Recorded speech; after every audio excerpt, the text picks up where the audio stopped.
The bolt snapped with a sound like a gunshot, and Amelia Ashford felt the entire Windmill tower shudder beneath her boots as she clung to the platform 60 feet above the Texas dirt.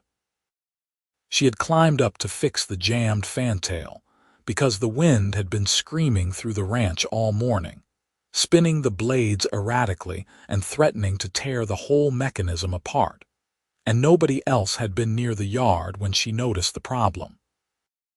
Her fingers gripped the wooden slats as the tower groaned again, a deep metallic complaint that traveled through the framework and into her bones.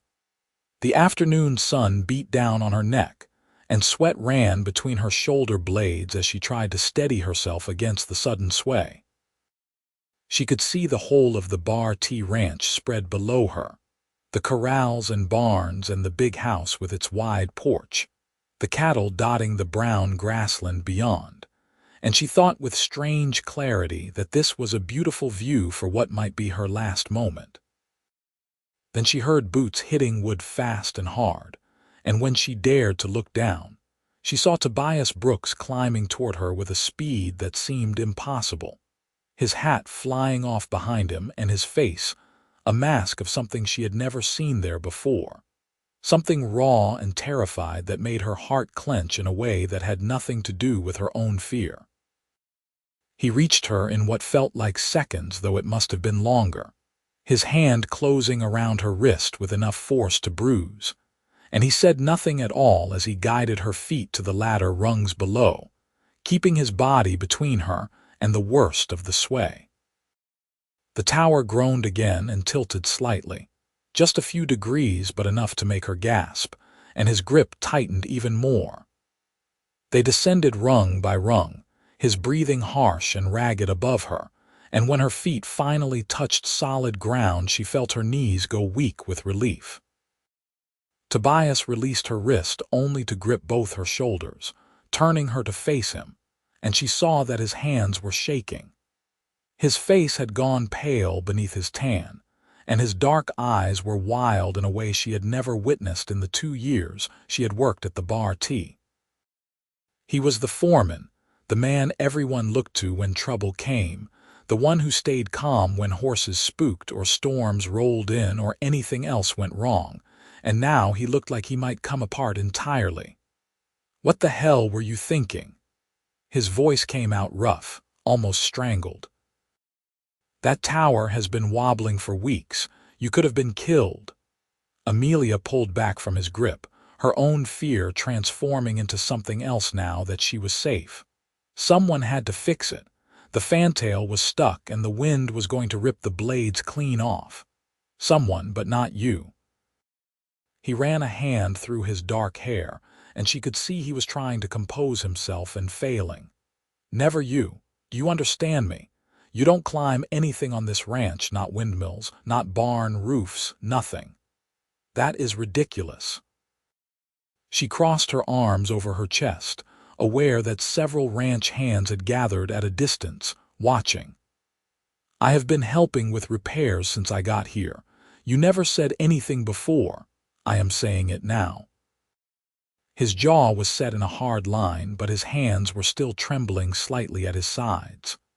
"You work with the horses, you handle the books, you do whatever else needs doing, but you stay on the ground. That is an order." The unfairness of it stung more than the fear had. Amelia had come to the Bar T 2 years ago when her father died and left her with nothing but debts, and the ranch owner, an old friend of her father's, had given her work and a place to stay. She had proved herself capable at everything she tried, earning respect from the hands and trust from Tobias himself when it came to managing the breeding records and training the younger horses. She was 23 years old and had been taking care of herself since she was 16 when her mother passed. She did not need someone deciding what risks she could take. "You cannot just forbid me from doing my job," she said, keeping her voice level despite the anger rising in her chest. "That is not fair and you know it. Fair does not matter when you are dead." He turned away from her abruptly, walking a few steps toward the house before stopping, his shoulders rigid. The other hands had started to drift back to their work, sensing the conversation was not meant for them. When Tobias looked back at her, some of the wildness had faded from his eyes, replaced by something heavier. "Just stay off anything high, please." The please surprised her enough that she did not argue further, though the frustration still simmered beneath her skin. She watched him walk toward the barn, his stride not quite steady, and wondered what had just happened beyond the obvious. She had seen men angry before, had seen them scared, but the look on Tobias's face when he reached her on that tower had been something different entirely, something that looked like grief. That evening, she found him in the barn checking on a mare that was due to foal soon, and she stood in the doorway for a moment before he noticed her. The last light of day slanted through the gaps in the walls, turning the dust motes golden, and she could hear the soft sounds of horses shifting in their stalls. Tobias was running his hand along the mare's swollen belly, murmuring something too quiet for Amelia to hear, and when he finally turned and saw her, he straightened quickly. "She looks good," Amelia said, coming closer. "I think she will foal within the week." "Yes." He patted the mare's neck once more before stepping out of the stall.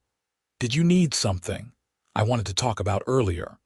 She kept her voice calm, not accusing. "You frightened me more than the windmill did, if I am being honest." He was quiet for a long moment, and she thought he might simply walk away, but instead he leaned back against one of the support posts and looked at her with an expression she could not quite read.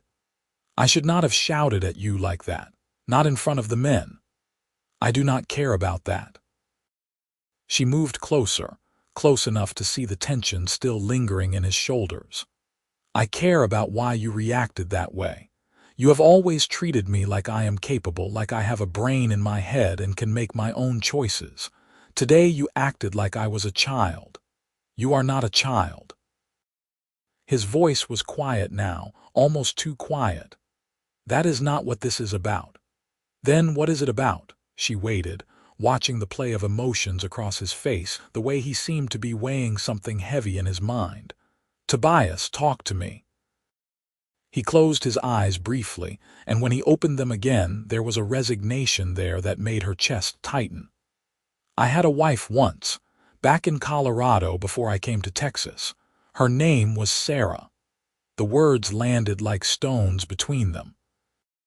Amelia had known he was private about his past, that he never talked about where he came from or why he had taken the foreman job at the bar T 5 years ago, but she had not expected this. "I did not know. Nobody here knows."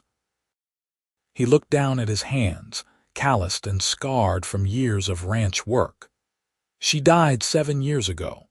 There was a storm and the roof of our barn was damaged, and she went up to patch it because I was out with the cattle and she did not want to wait. A board gave way beneath her and she fell. Broke her neck. I found her when I came home that evening." The grief in his voice was old but not diminished, and Amelia felt her anger drain away entirely, replaced by an aching sympathy. "Tobias, I am so sorry. I should have fixed that roof myself. I knew it was weak. I just kept putting it off because there was always something else that seemed more urgent." He met her eyes again, and she could see the guilt there as clearly as if he had spoken it aloud. "When I saw you up on that tower today, and I heard that bolt snap, it was like being back in that moment all over again. Like I was going to lose someone else because I did not act fast enough." She wanted to reach out to him but was not sure if he would welcome it, so she stayed where she was, letting the silence stretch between them. Finally, she said, "It was not your fault. What happened to Sarah? I know that in my head." He pushed away from the post, walking to the barn door to look out at the darkening yard. "But knowing something and believing it are different things. I have spent 7 years making sure nothing like that happens again. I run a safe ranch. I check every structure, every piece of equipment. I do not take chances. And you do not let anyone else take chances either. The pieces were falling into place now. The reason he had always been so particular about safety, why he inspected every fence and gate personally, why he never let the younger hands do anything risky without supervision. She had thought it was just good management, but it was more than that. It was fear wrapped in control. "I let you work here," he said, still not looking at her. "I let you do things the owner's wife would never have done, things that most foremen would have balked at. But I draw the line at heights. I cannot watch someone fall again. I will not." The pain in his voice was real and deep, and Amelia understood it, but she also understood that what he was asking was impossible. You cannot protect everyone from everything. You will drive yourself mad trying.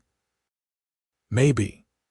He turned back to face her, and in the dim light she could see the exhaustion in his features, as though he had been carrying this weight for so long it had become part of him.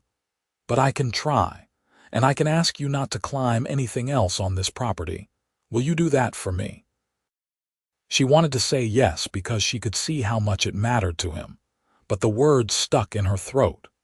Saying yes meant accepting limits she did not believe in, meant letting his fear dictate her choices, and she had fought too hard for her independence to give it up now. "I need to think about it." Disappointment flickered across his face, but he nodded. "All right." She left him there in the barn doorway and walked back to the small cabin she occupied near the main house, her mind churning. The revelation about Sarah had shifted something in her understanding of Tobias, had shown her a vulnerability she had not guessed at, but it had also complicated things in ways she was not prepared for. She had been drawn to him since her first months at the ranch, drawn to his quiet competence and his dry humor and the way he treated her as an equal. But she had never allowed herself to think too much about those feelings because he was her boss, and she needed this job. Now she was forced to acknowledge that what she felt was more than simple admiration, and what she had seen in his eyes today suggested he might feel the same way. But love, if that was what this was, could not be built on fear and restriction. She had learned that lesson from her mother, who had spent her whole life confined by what her father thought was proper for a woman, never allowed to pursue her own interests or make her own choices. Amelia had promised herself she would never accept that kind of cage, no matter how well-intentioned. The next few days passed in an uncomfortable tension. Tobias did not bring up the windmill again, and Amelia did not volunteer to work on anything that required climbing, but the unspoken conflict hung between them like smoke. She caught him watching her sometimes with an expression that was part longing and part worry, and she found herself watching him in return, noticing things she had trained herself not to notice before, like the way his hands moved when he worked with the horses, or the rare smile that transformed his serious face into something warm and open. One evening nearly a week after the windmill incident, she was working in the ranch office tallying the month's expenses when Tobias knocked on the open door. She looked up to find him holding 2 cups of coffee, and he offered one to her with a tentative expression. "Peace offering," he said. "I know things have been strange between us." She accepted the cup, wrapping her hands around its warmth even though the evening was not particularly cold. "Sit down, please." He took the chair across from her, and for a minute they just drank their coffee in silence. Finally he said, "I have been thinking about what you said, about how I cannot protect everyone from everything. And you are right." He set his cup down on the edge of the desk, his fingers drumming a restless pattern on his knee, but that does not make it easier. Every time you walk out into the yard, I find myself watching to make sure you are not near anything that could hurt you. It is exhausting and it is unfair to both of us. It is. She kept her voice gentle because she could see he was struggling with this. "Tobias, I understand why you feel the way you do. What happened to Sarah was terrible, and I cannot imagine carrying that kind of loss. But I am not her, and this is not Colorado. You cannot live your whole life trying to prevent something that might never happen. I know. He looked at her directly, and she saw the conflict in his eyes. But I also cannot just turn off the fear. When I saw you on that tower, when I thought I might lose you, it was like someone had reached into my chest and squeezed my heart until I could not breathe. I have not felt that way about anyone since Sarah died. I did not think I would feel that way again. Her breath caught because this was more than she had expected him to admit, more than she had let herself hope for. What are you saying? I am saying that I care about you, Amelia. More than I should, probably, given that you work for me, and that I am supposed to be professional about these things. He ran a hand through his hair, a gesture she had come to recognize as a sign of his discomfort. I am saying that I have been falling for you for longer than I want to admit, and seeing you in danger brought all of it to the surface in the worst possible way. She set her own cup down carefully, her hands suddenly unsteady. I care about you too. I have for a while now. Relief and something that looked like joy flashed across his face, but it was quickly tempered by uncertainty. Then, where does that leave us? Because I meant what I said about not wanting you to climb. I know it is controlling and I know it is not fair, but I do not know how to let go of that fear. This was the crux of it, the place where their feelings ran up against the hard edge of reality. Amelia took a breath and chose her words carefully. It leaves us trying to find a middle ground. I will not promise never to do anything risky, because that is not realistic on a ranch.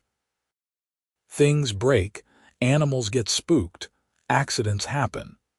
But I can promise to be careful, and I can promise to ask for help when I need it. Can you promise to trust me to know my own limits? He was quiet for a long time, and she could see him turning it over in his mind, weighing his fear against his desire to be with her. Finally, he said, I can try. I cannot promise I will succeed right away, but I can try. It was not a perfect answer, but it was honest, and that mattered more than easy promises. Then we will figure it out together. He stood and moved around the desk, and she rose to meet him. When he cupped her face in his hands, his touch was gentle, almost reverent, and when he kissed her it was soft and careful, as though she were something precious that might break. She kissed him back with more force, trying to show him that she was not fragile, that she could be both loved and trusted to take care of herself. And after a moment he deepened the kiss, pulling her closer. When they finally broke apart, both breathing hard, he rested his forehead against hers and said, I am going to be a nervous wreck, aren't I? She laughed, the sound breaking the tension that had been coiled inside her for days. Probably, but I will be patient with you. I do not deserve you. You do, she said firmly. You deserve someone who sees past the walls you have built and understands why they are there. You deserve to be happy again, Tobias. His arms tightened around her, and she felt him let out a shaky breath against her hair. They stood like that for a while, wrapped in each other in the quiet office with the lamp burning low, and the sounds of the ranch settling down for the night drifting through the open window. It was not a dramatic moment, not the sweep-you-off-your-feet romance she had read about in books, but it felt real and right in a way that mattered more. Over the following weeks, they navigated the new shape of their relationship with a care that was sometimes awkward and sometimes sweet. Tobias was true to his word about trying to trust her, though she could see it did not come easily. When she needed to climb a ladder to check a loose board in the stable roof, he stood at the base with his jaw clenched and his hands gripping the ladder frame. And when she came back down safely, he pulled her into his arms with a fervor that spoke of how much restraint the waiting had required. She did not tease him about it because she understood that trust was a muscle that needed exercising. That unlearning 7 years of fear would take time. They kept their relationship quiet at first, not because they were ashamed, but because they wanted something private that belonged only to them before it became ranch gossip.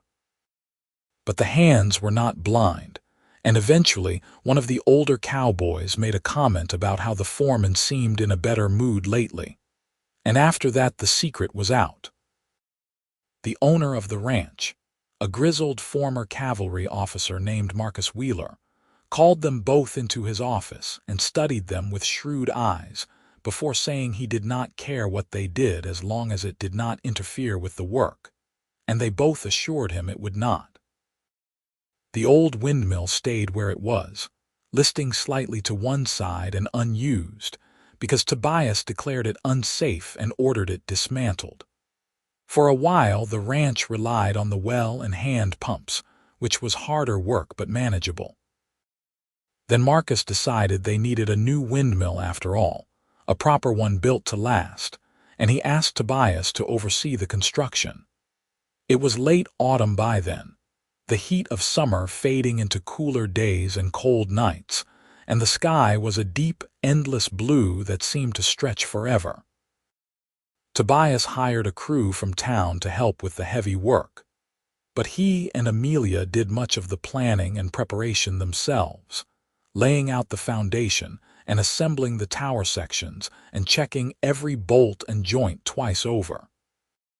She knew what it meant for him to build this, to create something that would last where the old one had failed, and she worked beside him without comment, letting her presence speak for itself. One afternoon when they were alone on the site, Amelia looked up at the half-finished tower and said, "I want to help raise the top section when we get there." Tobias, who was examining one of the crossbeams, went very still. He did not look at her for a moment, and she could see the tension creep back into his shoulders. When he finally spoke, his voice was careful. "That means going up about 50 feet. I know." "Why?" He set the beam down and turned to face her. "You do not have to prove anything to me, Amelia. I know you are capable. This is not about proving anything." She came to stand beside him, looking up at the framework that would soon hold the spinning blades and the fantail and all the mechanisms that would bring water to the surface. "This is about you trusting me enough to let me do it. Not just saying you trust me, but actually letting go of the fear enough to stand at the bottom and watch me climb without trying to stop me." He flinched slightly, and she knew she had struck close to the heart of it. In the months since they had started courting, he had gotten better about letting her work without hovering, but there was still a line he drew when it came to heights, and both of them knew it. She had not pushed because she understood where the line came from, but she also knew that if they were going to build a life together, the line needed to move. What if something goes wrong? His voice was rough. What if a bolt fails or you slip or any one of 100 things happens? "I will be standing there just like I stood at the base of the old windmill, except this time I will have let you do it. I will have said yes. Then you will have said yes because you trust me and you love me, not because you think nothing can go wrong." She reached for his hand, lacing her fingers through his. "Tobias, accidents can happen anywhere. I could fall off a horse tomorrow, or a cow could kick me, or I could get struck by lightning. You cannot control any of it. All you can control is whether you let fear run your life. I know." He squeezed her hand, his grip tight. "I know all of that, but knowing it and living it are different things. So start living it." She tugged him closer, rising on her toes to kiss him softly. "Start with this. Let me help raise the windmill, and you stand at the bottom and trust that I will come back down to you." He closed his eyes, and she could see the struggle playing out across his face, the old grief warring with the new love, the desire to protect her battling against the need to let her be herself. When he opened his eyes again, there was a resignation there, but also something that looked like resolve. "All right, But we double-check every bolt first, and you wear a safety line, and if I say something does not look right, you listen." It was a compromise, and not complete trust yet, but it was a step, and she would take it. Agreed. The day they raised the top section was clear and cold, with a wind that cut through jackets and made the metal framework sing. The crew from town had finished the main tower and secured the platform.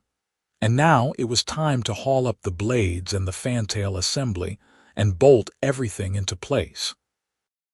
Tobias had checked every connection the night before and again that morning, and Amelia could see he was strung tight with nerves despite his outward calm.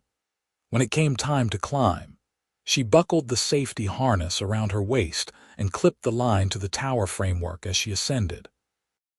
Tobias and two of the town crew managed the ropes from below, hauling up the heavy blade section by section while Amelia guided them into position and secured the bolts.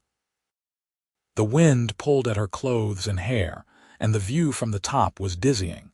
The ranch spread out below in shades of brown and gold, but she kept her focus on the work, tightening each bolt carefully and testing the connections before signaling for the next piece. She could not see Tobias's face from this height, but she could imagine it, could picture the tight line of his jaw and the way his hands would be clenched on the rope. She worked steadily, refusing to rush despite the cold and the wind, because this mattered not just for the windmill but for them. When the last blade was secured and she had double-checked every bolt, she called down that they were finished and started her descent. Tobias caught her the moment her feet touched the ground, pulling her into an embrace so tight she could barely breathe, and she felt him shaking against her. "Do not ask me to do that again any time soon," he said into her hair, his voice rough. "I will not." She held him just as tightly, aware that this had cost him more than she had fully understood. "I am proud of you. I was terrified the entire time. I know, but you let me do it anyway." She pulled back enough to look up at him, and she saw the exhaustion in his eyes but also something lighter, something that looked almost like relief. "That is love, Tobias, letting someone take risks because you trust them to come back to you." He kissed her then, hard and fierce, and she tasted the fear and the love all mixed together. When they broke apart, the crew was pointedly looking elsewhere, and Amelia laughed, the sound bright and free in the cold air.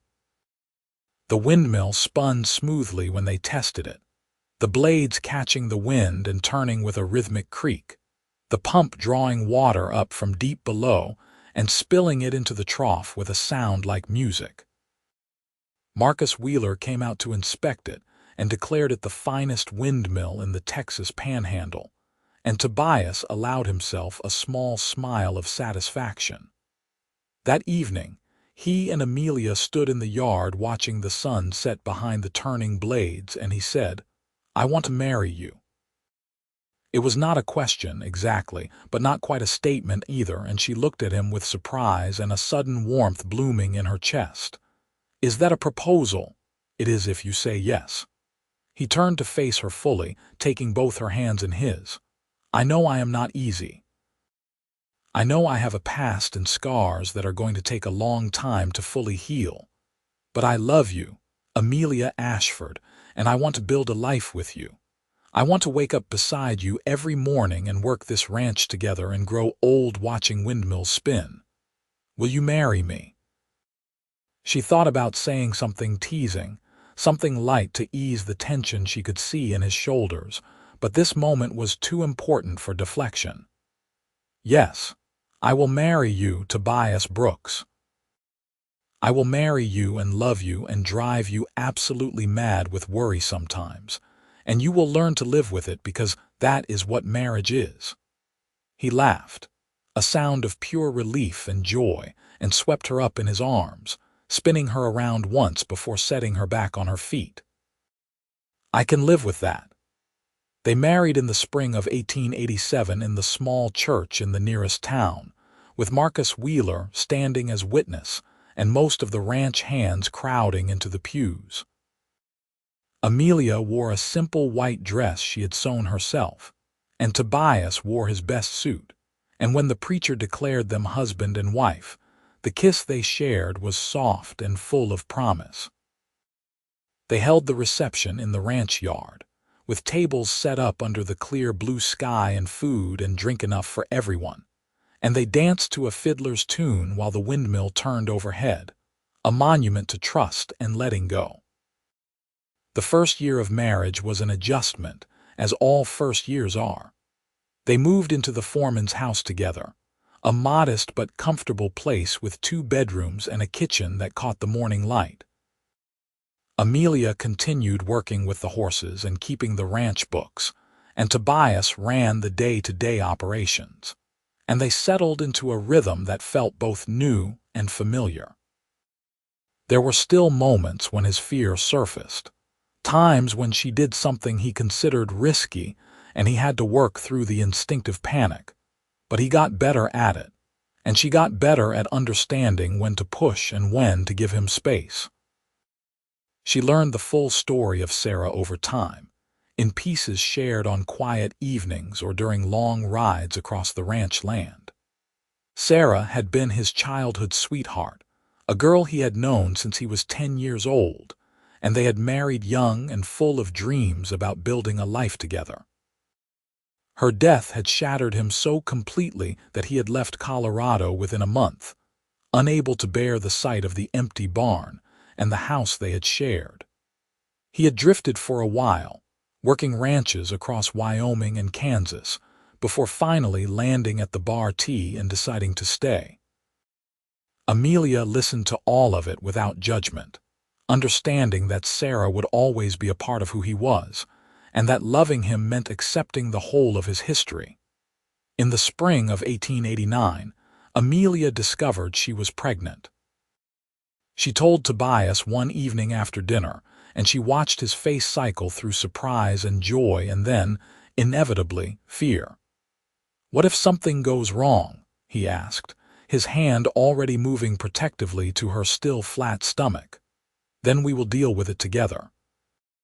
She covered his hand with her own. "But you cannot spend the next 7 months expecting disaster. Our baby deserves better than that."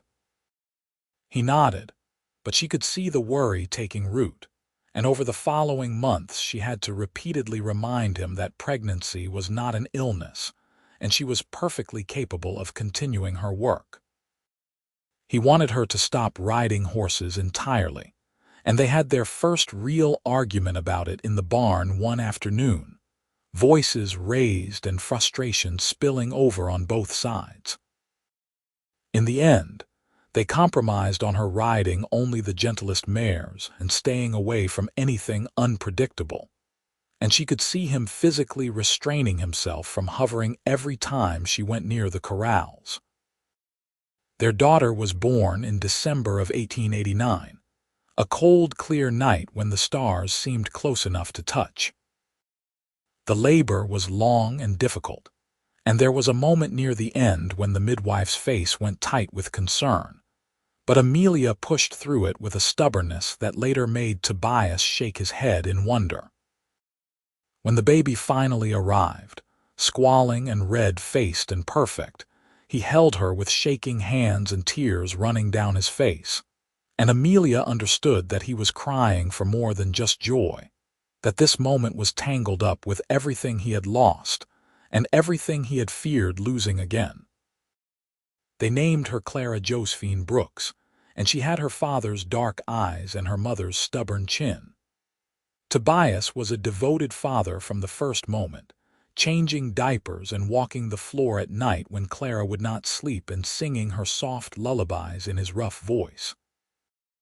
Watching him with their daughter made Amelia fall in love with him all over again, seeing the tenderness beneath the weathered exterior, the gentleness he had learned to hide from the world. As Clara grew from infant to toddler, the ranch thrived under their joint management. Tobias had proven himself not just a capable foreman but a shrewd businessman, and Marcus Wheeler increasingly relied on his judgment when it came to buying and selling cattle or negotiating with buyers. Amelia's work with the horses had built the Bar Tikes reputation for quality breeding stock, and they had waiting lists for their foals before they were even born. In 1892, Marcus called them into his office and announced he was getting too old for the work, and he wanted to sell them the ranch if they could come up with the money. It took careful planning and a loan from a bank in Fort Worth. But by the spring of 1893, the ranch was theirs. They renamed it the Brooks Ranch, and they threw a party that lasted 2 days, with half the county coming through to celebrate.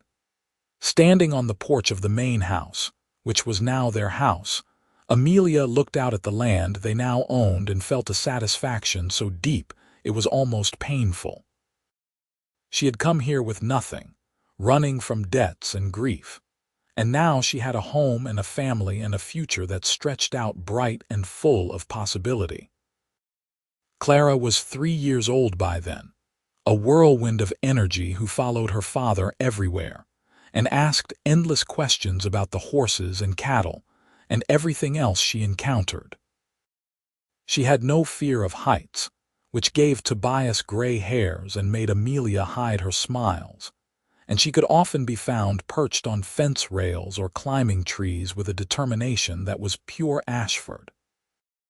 Tobias tried to curb her adventurous spirit with the same concern he had once directed at Amelia, but their daughter was even more stubborn than her mother, and eventually he learned to simply watch and be ready to catch her if she fell. In the summer of 1894, Amelia found herself pregnant again. This time Tobias took the news with more calm, though she could still see the worry lurking beneath his happiness. The pregnancy was easier than the first, and in March of 1895 they welcomed a son into the world. They named him Thomas Michael Brooks, and he was quieter than Clara had been as a baby, content to watch the world with solemn eyes that seemed to take in everything. The years rolled forward in the way years do on a working ranch, measured in seasons and roundups, and the steady rhythm of birth and growth and harvest. The windmill that Amelia had helped raise still turned faithfully, drawing water for the livestock and standing as a testament to the trust they had built together. Sometimes on clear evenings, Tobias would stand in the yard and look up at it, and Amelia would come to stand beside him, slipping her hand into his, and they would share a moment of quiet understanding about how far they had come from that day when fear had nearly kept them apart. Clara grew into a capable young girl who could ride as well as any of the hands and who had her mother's way with horses. Thomas was more reserved, but showed an early aptitude for numbers and details that reminded Amelia of herself at that age. They grew up running wild across the ranch, learning the work from both parents, and they were bright and healthy and filled with the confidence of children who knew they were deeply loved. In the evenings after the children were in bed, Tobias and Amelia would sit on the porch together, watching the sun paint the western sky in shades of orange and pink and purple. Sometimes they talked about plans for the ranch, new breeding lines they wanted to try or repairs that needed doing, and sometimes they simply sat in comfortable silence, his arm around her shoulders and her head resting against his chest. These were the moments Amelia treasured most, the quiet proof that they had built something lasting, that love could survive fear and grief, and all the small compromises that marriage required. One evening in the late summer of 1897, when Clara was 7 and Thomas was 2, they sat on the porch watching a thunderstorm roll in from the west. The clouds towered high and dark, lit from within by lightning, and the wind carried the smell of rain. Clara was inside practicing her letters, and Thomas was already asleep, and for a little while it was just the two of them watching the storm approach. "You remember the day we met?" Amelia asked, breaking the comfortable silence. Tobias smiled, a real smile that reached his eyes. You mean the day you showed up covered in dust from the stage and informed Marcus that you could do anything any man could do, only better. I was trying to sound confident. You sounded terrifying. He kissed the top of her head. I thought you would last maybe a week before you got tired of the work and left. I almost did. She had never told him that before, had never admitted that there were nights in those first weeks when she had lain awake wondering if she had made a terrible mistake. I was so tired and so scared that I had nowhere else to go if this did not work out. But then you started treating me like I actually knew what I was doing, and that made all the difference. You did know what you were doing. His arm tightened around her. You just needed someone to see it. And do you remember the day on the Windmill? It was a story they rarely revisited, but tonight, with the storm coming and the years behind them, it felt right to look back. Every detail. His voice was quiet. I remember hearing that bolt snap and looking up and seeing you up there, and feeling like my whole world was about to end. I remember climbing faster than I thought possible, and I remember thinking that if I could just reach you, everything would be all right. And then later, I remember standing in the barn and finally telling you about Sarah, and feeling like maybe it was time to stop running from what happened. That was the day I knew I loved you. She turned to look up at him, meeting his eyes in the fading light. Not just cared about you, but loved you, because you let me see the broken parts and trusted me not to run. I am glad you did not run. He cupped her face in his hand, his thumb tracing the line of her cheekbone. I am glad you stayed and pushed me to be braver than I wanted to be. I am glad for all of it, Amelia. Every single day. She kissed him then, slow and deep, tasting the years and the love and the life they had made together. The first drops of rain began to fall, fat and cold, but they did not move, just held each other on the porch while the storm broke overhead and the windmill spun in the wind, and everything that mattered was right here in this moment. The ranch continued to prosper through the turn of the century. They expanded their holdings, buying up neighboring properties as they became available, and the Brooks Ranch became known throughout Texas for the quality of its livestock and the fairness of its owners.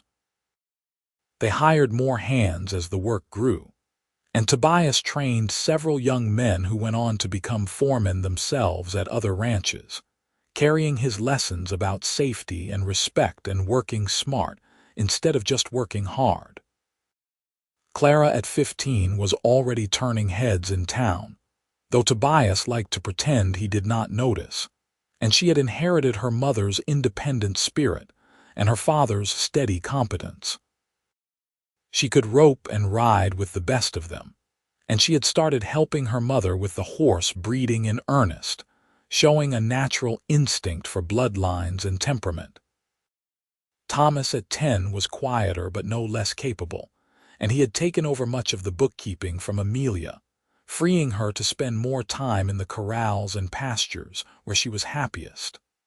On a bright morning in the spring of 1902, Tobias climbed the windmill to replace a worn bearing. Amelia stood at the base watching him work, and she felt an echo of that long-ago fear he must have lived with for so many years, the cold dread of seeing someone she loved in a potentially dangerous situation. But she did not call up to tell him to be careful, did not hover or fret, because she understood now what he had learned all those years ago, that love meant trusting the person you love to know their own capabilities. When he reached the ground again, she was there waiting, and he grinned at her expression. Now you know how it feels. It is terrible, she admitted. How did you ever stand it? Practice. He kissed her forehead. And knowing that you would never forgive me if I tried to wrap you in cotton wool to keep you safe. They walked back to the house hand in hand, their children visible in the distance working with the horses, and Amelia thought about how much had changed since that day in 1886, when a bolt had snapped and a cowboy had climbed faster than he had ever moved. They had built a life from broken pieces and old grief and stubborn love. And it was not a perfect life, but it was theirs, filled with work and laughter and the sweet, ordinary moments that made up a marriage. In the years that followed, Clara married a young rancher from a neighboring property, a steady man who reminded Amelia of a younger Tobias, and they settled on a small spread of their own while still helping at the Brooks ranch during busy seasons. Thomas eventually took over the daily management of the operation, proving to have his father's gift for leadership and his mother's head for business, and he married a schoolteacher from town who brought warmth and learning into their family. Tobias and Amelia grew older together with the grace of two people who had fought for their happiness and knew its value. His hair went gray and then white, and her face gained lines from years of sun and wind, but when they looked at each other, they still saw the people they had been when they first fell in love. He never fully lost the instinct to worry when she did something he considered risky, and she never fully lost the need to prove she was capable. But they had learned to navigate those patterns with humor and patience, and a deep understanding of where they came from. On their 20th wedding anniversary in 1907, their children and grandchildren gathered at the ranch for a celebration. The windmill that had started it all still turned overhead, its blades worn but serviceable, and Tobias stood with Amelia watching the sunset, just as they had done thousands of times before. She leaned into him, feeling the solid strength that had been her anchor for 2 decades, and said, "I would do it all again, you know, every moment of it. Even the parts where I was insufferable and controlling, especially those parts." She smiled up at him. "Because they showed me who you really were beneath all the fear. They showed me that you were worth fighting for." "I still climb too slow," he said, an old joke between them. "You climb exactly as fast as you need to." She turned in his arms to face him fully, the setting sun painting them both in gold. "You reached me, Tobias. That is what matters. You reached me then, and you have been reaching for me every day since, and I have been reaching back. That is what love is. Not the grand gestures or the dramatic rescues, but the daily choice to keep reaching even when it is hard." He kissed her as the sun disappeared below the horizon, as the windmill creaked and spun above them, as their family laughed and talked in the house behind them. And Amelia thought that if she could freeze one moment to carry into whatever came next, it would be this one. The proof that fear could be overcome, that grief did not have to be the end of the story, that two people who had every reason to stay guarded could choose vulnerability instead, and build something beautiful from that choice. The windmill turned through that night and countless nights after, drawing water from deep below the earth, its steady rhythm a heartbeat for the ranch and the family that called it home. And when Tobias and Amelia were very old, sitting together on that same porch in their twilight years, surrounded by children and grandchildren and the life they had built from nothing but determination and love, they would sometimes talk about that day in 1886 when everything changed. The day she was halfway up the windmill when it groaned, and the cowboy climbed faster than he had ever moved, and 2 lonely people found their way to each other through fear and trust, and the stubborn refusal to let the past dictate the future. It was not a story with a simple ending, because life rarely provided those, but it was a story with a good one, and that made all the difference.